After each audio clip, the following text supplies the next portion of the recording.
Keys to Natural Truth. By Buddhadasa Bhikkhu. 2 kinds of language. Everyday language and Dhamma language. 4. Lecture at Swan Mokha Balarama, Shye. October 8, 1966. Translated by Roderick Bucknell. Stopping. Now we come to the word stopping. Stopping in the sense of not moving, not stirring, is everyday language, the language of the ordinary person. This is one of its meanings. In Dhamma language, the language of the Buddha, stopping has a different meaning. To simplify matters, we shall consider an example. When Angulimala spoke of stopping, he meant one thing, and when the Buddha used the same word, he had in mind something quite different. If you have heard the story of Angulimala, you will be familiar with this dialogue between him and the Buddha. Angulimala, in using the word stop, was speaking everyday language. The Buddha, when he used it, was speaking Dhamma language. In the language of the ordinary person, stopping means coming to a standstill, not moving, but in the language of the Buddha, stopping means becoming empty of self. If there is no self, what is it that goes running about? Why not have a think about this point? If there is no self, where is the I to go running about? Obviously the I has stopped. This is to be grasped at and clung to, absolute emptiness of selfhood. To stop is the same as to be empty. This is what is meant by stopping in the Buddha's language. One may be physically running about and yet be said to have stopped, because no self is left to run about. Every form of wanting and craving has stopped. There is no I to want anything anywhere, no I to go running about. A person who still has desires goes running about looking for every kind of thing, even looking for merit and goodness. Running about, looking for this and that, here, there, and everywhere. This is running. But if one manages to stop desiring completely, to stop being a self, then even though one may go flying around in an aeroplane, one can still be said to have stopped. Learn to distinguish these 2 meanings of the word stop and understand them properly. It will help you to understand the teaching of emptiness also. Light. If we discuss only these profound questions, you are bound to become drowsy, so now we shall take an easy word. Namely, light. When we speak of light, normally, we are referring to lamplight, sunlight, electric light, or some other kind of physical light. This is everyday language. In the Dhamma language of the Buddha, the word light refers to insight, wisdom, higher knowledge, panna. Even when the Buddha went and sat in a pitch-dark cave, there was still light in the sense that in his mind there was the light of insight, of higher knowledge. On a moonless, starless night, when all lamps have been put out, it is still possible to say there is light if there is insight and higher knowledge in the mind of the one who practices earnestly. This is light in Dhamma language. Darkness. Now darkness. In ordinary everyday language, darkness is absence of light, which makes it impossible to see. In Dhamma language, darkness is lack of insight, ignorance of the truth, spiritual blindness, avijja. This is true darkness. If a person lacking true insight were to go and sit right in full sunlight, that person would still be in darkness, the darkness of ignorance as to the true nature of things. This is the difference between the meaning of darkness in Dhamma language and in everyday language. Kama. We come now to the word kama, Sanskrit, karma. When ordinary people say, that's kama, they mean too bad. Bad luck as punishment for sins previously committed is the meaning given to the word kama by ordinary people. But in Dhamma language the word kama refers to something different. It refers to action. Bad action is called black kama, good action is called white kama. Then there is another remarkable kind of kama which is neither black nor white, a kama that serves to neutralize the other 2 kinds. Unfortunately, the more people hear about it, the less they understand it. This 3rd kind of kama is the realization of not self, anatta, and emptiness, sunyata, so that the self is done away with. This kind of action may be called Buddhist kama, the real kama, the kind of kama that the Buddha taught. The Buddha taught the transcending of all kama. Most people are interested only in black karma and white karma, bad karma and good karma. They take no interest in this third kind of karma, which is neither black nor white, neither bad nor good, which consists in complete freedom from selfhood and leads to the attainment of nibbana. It wipes out every kind of bad and good karma. People don't understand the method for wiping out karma completely. They don't know that the way to put an end to all karma is through this special kind of karma, which consists in applying the Buddha's method. That method is none other than the Noble Eightfold Path. The practice of the Noble Eightfold Path is karma neither black nor white, and it is the end of all karma. This is karma in Dhamma language.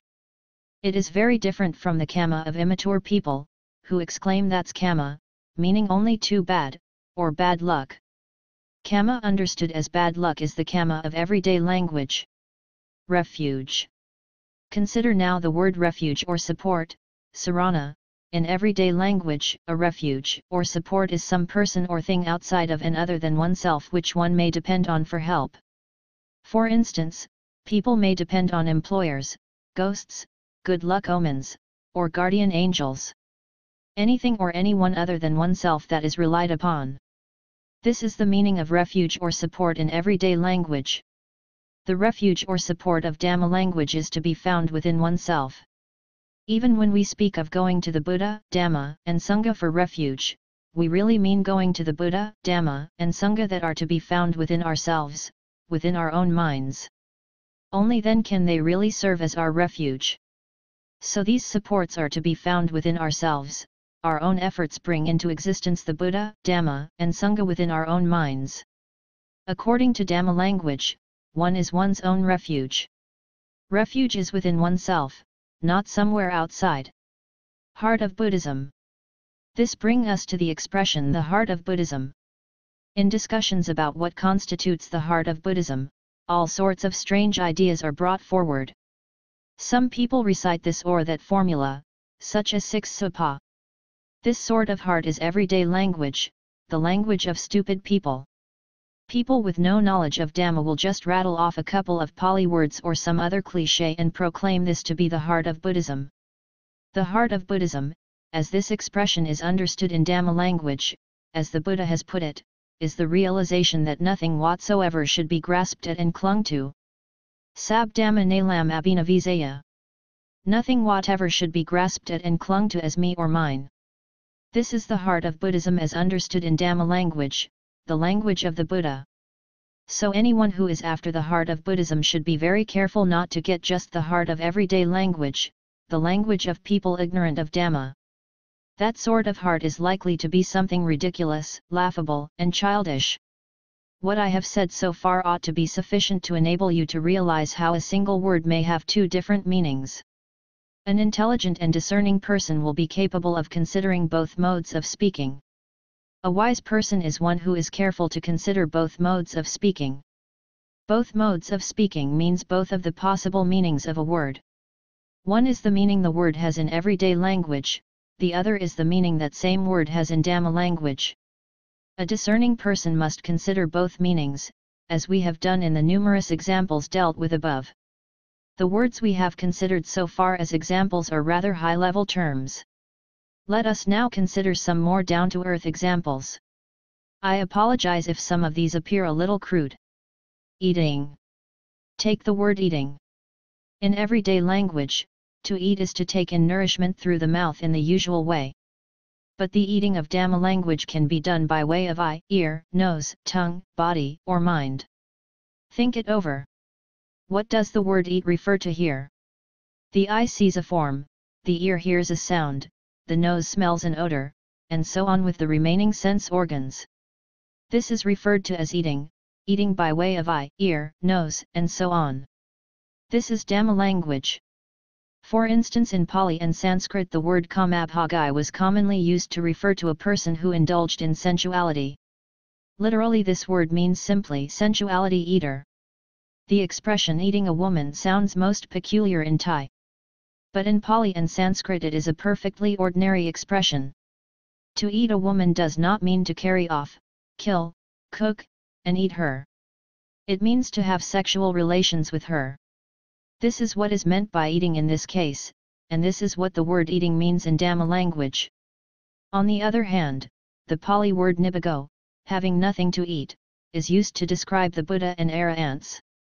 Fully enlightened beings, for they are no longer involved in colors and shapes, sounds, odors, tastes, tactile stimuli, and mental images. Because they are above involvement in these 6 kinds of sense objects, they are people with nothing to eat.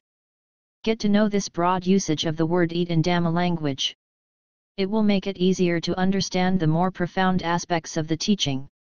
Sleeping. Now the word sleeping. When we use this word in the sense of lying down and sleeping like a dog or cat, we are speaking everyday language. But in Dhamma language, sleeping refers to ignorance, avijja. Though a person may be sitting up with eyes wide open, if ignorant of the true nature of things, this person can be said to be asleep. This is sleeping in Dhamma language. To live in ignorance of the true nature of things, regardless of bodily posture, is to be asleep. Awake. To be awake normally means to have roused oneself from sleep. But in Dhamma language, it means to be always mindful, to be always fully aware. In this condition, regardless of whether one is physically awake or asleep, one can be described as awake. People who practice mindfulness, satipatthana, are always fully aware. Even if they go to sleep, they are immediately fully aware again the moment they wake up. When they are awake, and when they are asleep, they are also awake. This is what it is to be awake in Dhamma language. Play.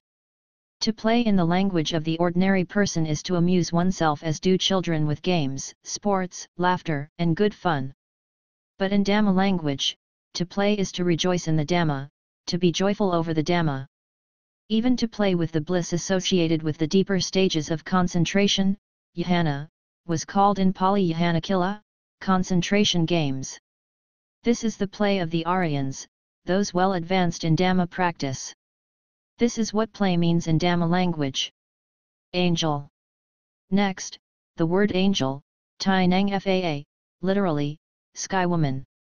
In everyday language, this word refers to the exceptionally beautiful female inhabitants of heavenly palaces. They are personifications of physical beauty. But in Dhamma language, angel refers to the Buddha Dhamma. Generally people restrict this meaning to the Dhamma written and studied in books.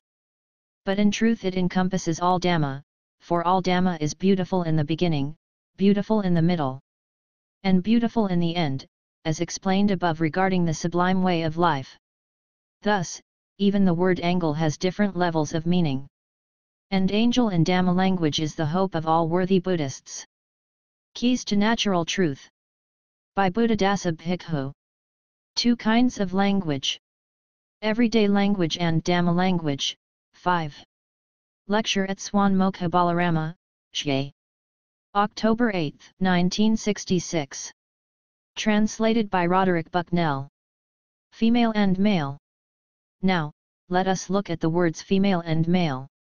In everyday, worldly language, these words mean the 2 sexes. The female sex and the male sex. In Dhamma language, however, they refer to the distinguishing marks and signs of certain duties which nature has assigned to human beings. Duties which must be performed cooperatively, in partnership. Female and male have nothing to do with the exchange and consumption of sexual flavors. Rather, they point to the fact that human being must exist in the world and that the species must not become extinct. This means that the human race must be preserved through the duty of reproduction for as long a time as is necessary for humanity to realize the highest Dhamma, Nibbana. The duties called for by this necessity must be divided between the female and male. Once the female and male exist, they help each other to lighten their burdens by dividing their everyday responsibilities and work, which, when done correctly, is Dhamma practice. In Dhamma language, the signs of the duties which nature has stipulated in this way are known as female and male. This isn't the lowly meaning assumed in everyday language. We shouldn't think of female and male solely in terms of an instinctual animal activity. Rather, we ought to think of them as signs of the division of those duties which can be carried out properly only in cooperation. Marriage. From this we'll move on to marriage. In everyday language, everyone understands this word to mean the ceremony that joins a woman and man according to social customs. That's marriage in worldly terms.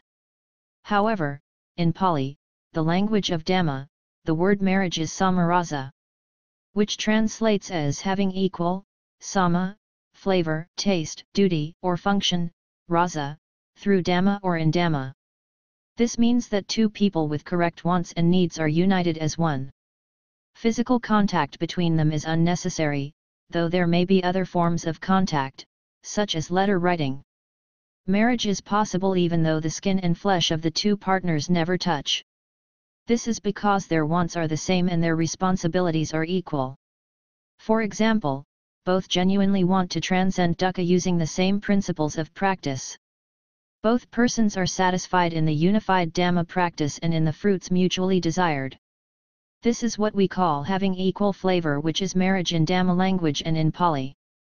The meanings of words in Dhamma language are always as clean and pure as in this example. Father and mother.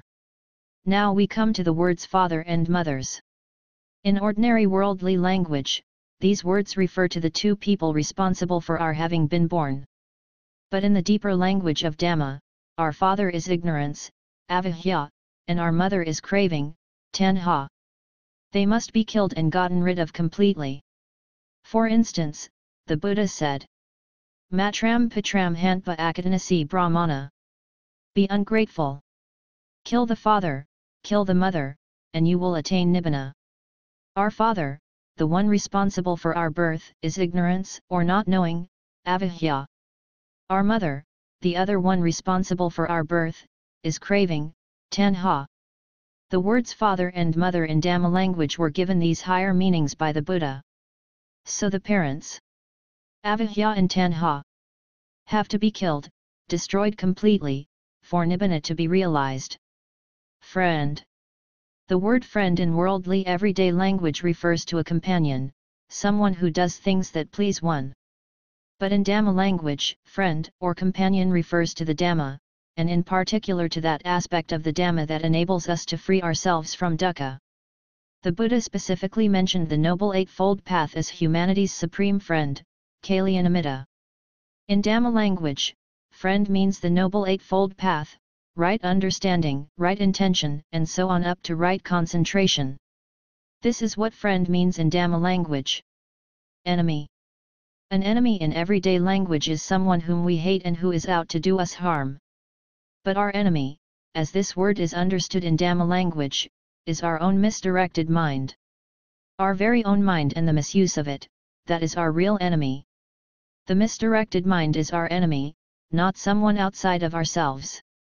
The enemy that the ordinary person has in mind is the enemy of everyday worldly language. The enemy of Dhamma language is the misdirected mind. The enemy exists any time that the mind is misdirected. It is born in the mind and of the mind. With the mind well directed and fixed on Dhamma, the enemy is absent and the friend is there instead. Putridness. Now, let us ask, what is the putrid, foul-smelling thing?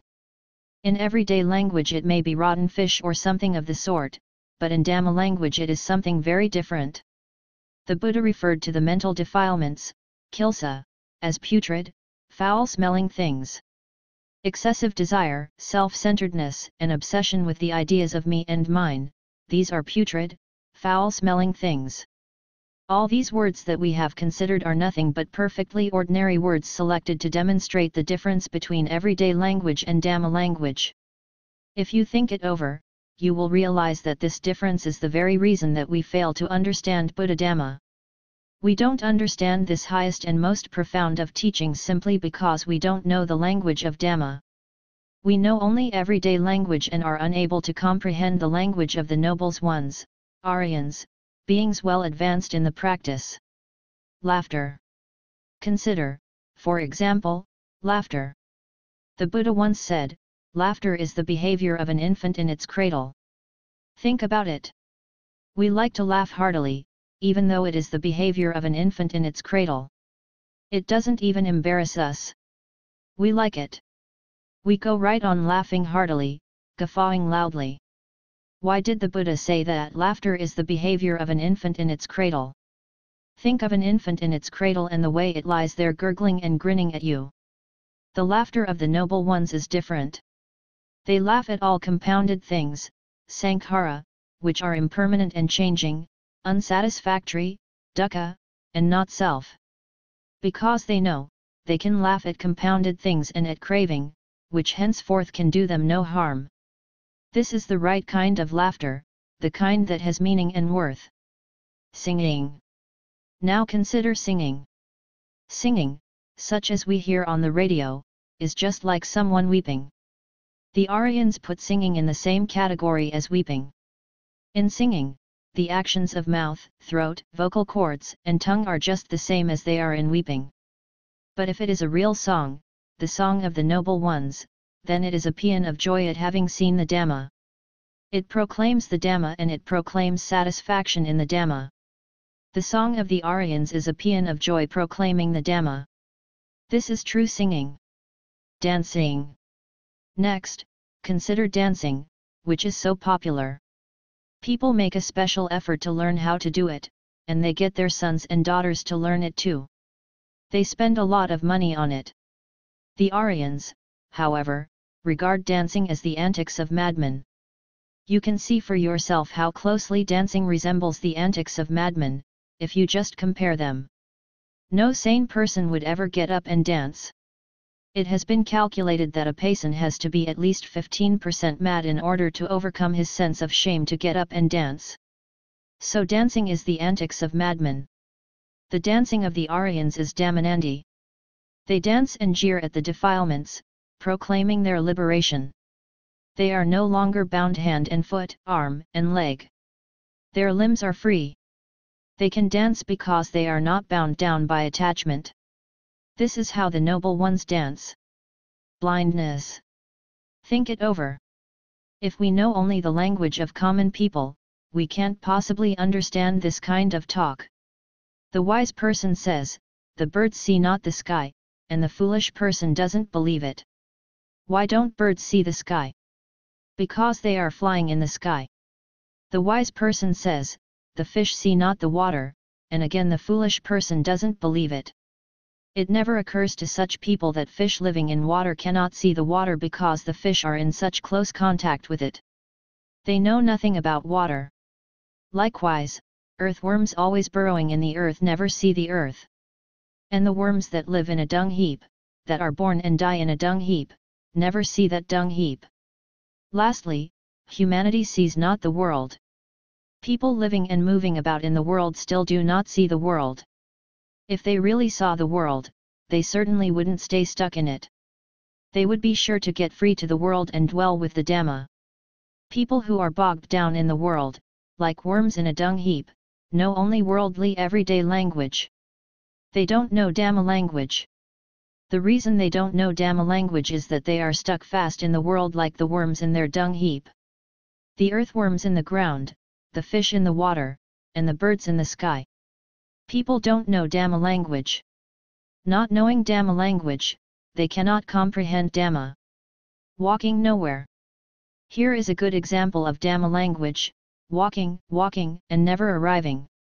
The average person will not grasp the meaning. Here walking refers to wanting something and going off in search of it. Never arriving refers to peace, to nibbana, which remains unattainable.